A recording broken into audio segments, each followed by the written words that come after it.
Hello everyone, my name is Nathan Magnuson, and today I'll be talking about my Capstone project, the evolution of energy generation and storage. I will first talk about energy generation. So, let's take a look into a little bit of a background on some energy sources. First, non-renewable. Currently, the United States uses mostly non-renewable resources for its energy consumption. The most common non-renewable resources are petroleum, natural gas, and coal. Petroleum has multiple purposes. In 2016 alone, the United States used 7.19 billion barrels of it. About half of that, 48%, went to gasoline. Another 20% was used for heating and diesel fuel, and only 8% was used for jet fuel. In 2015, natural gas accounted for about 29% of the total energy that the U.S. consumed. Just over a third of that is for electrical power.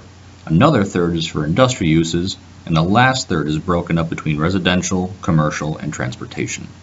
Texas is actually one that has the highest use of natural gas at 14%.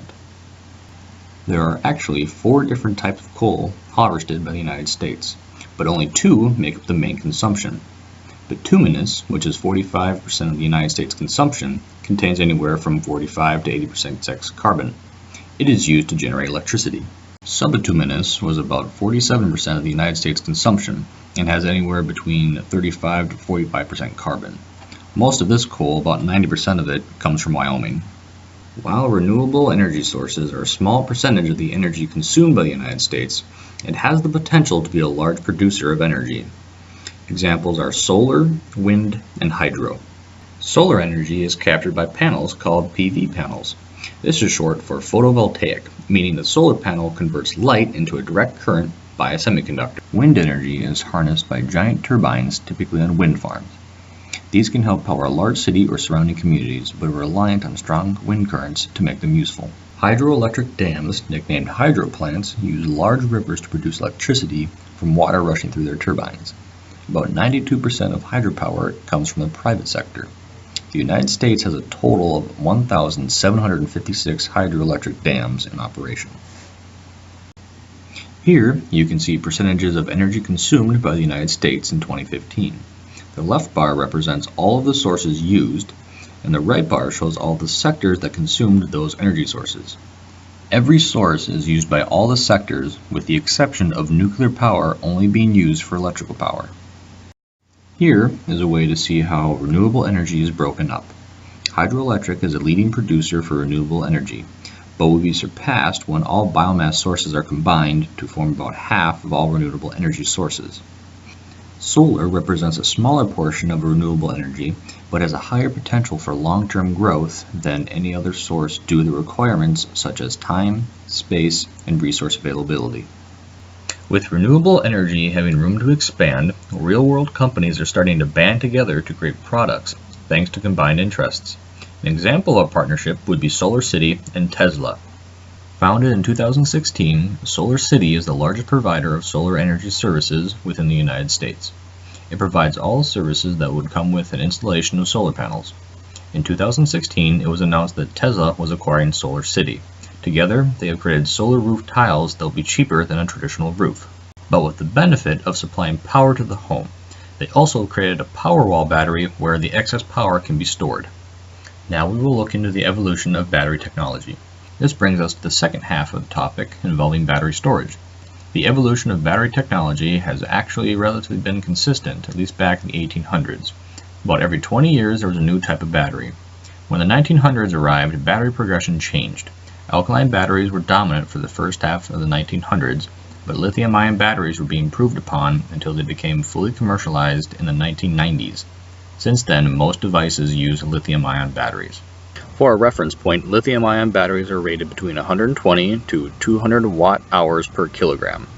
All battery concepts are held to the standard of lithium-ion, with the hopes that a new battery type will surpass at least one aspect of the lithium-ion, while still maintaining all other aspects associated with the battery.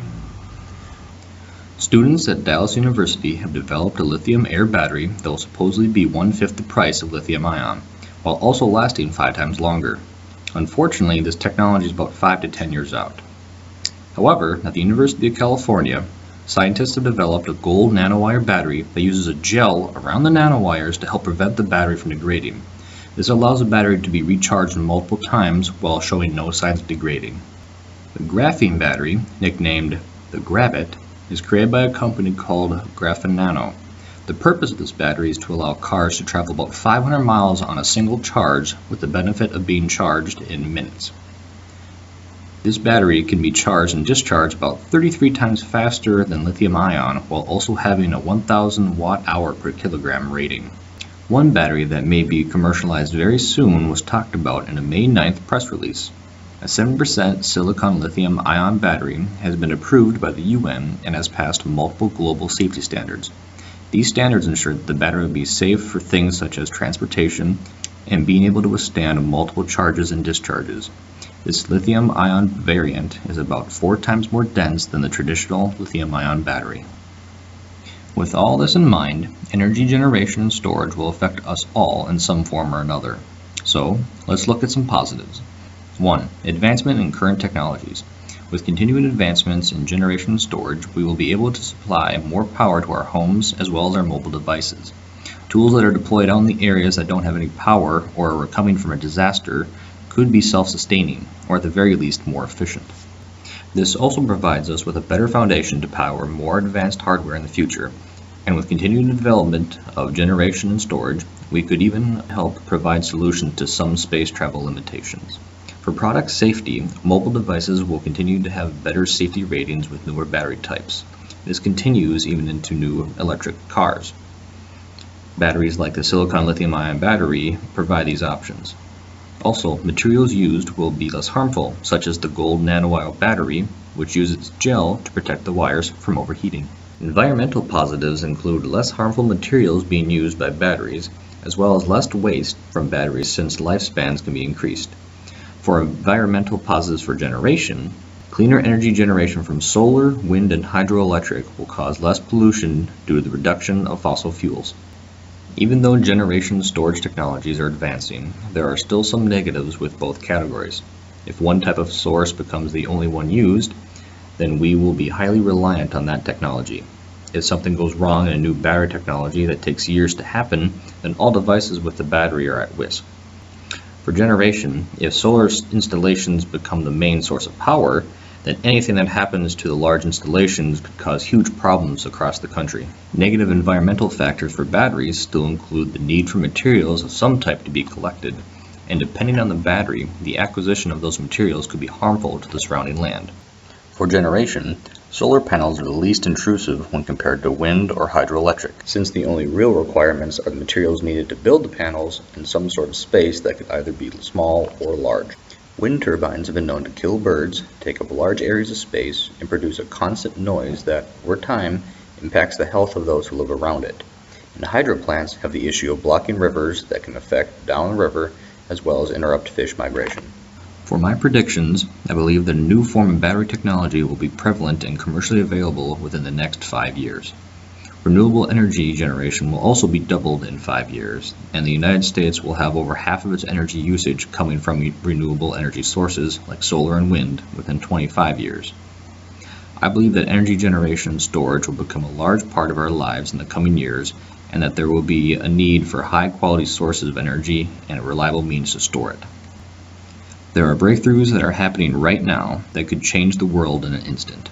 We must help and support the continued evolution of these types of technology breakthroughs because they are what our future will be built around.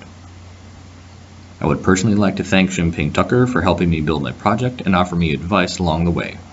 Thank you all for watching and have a good day.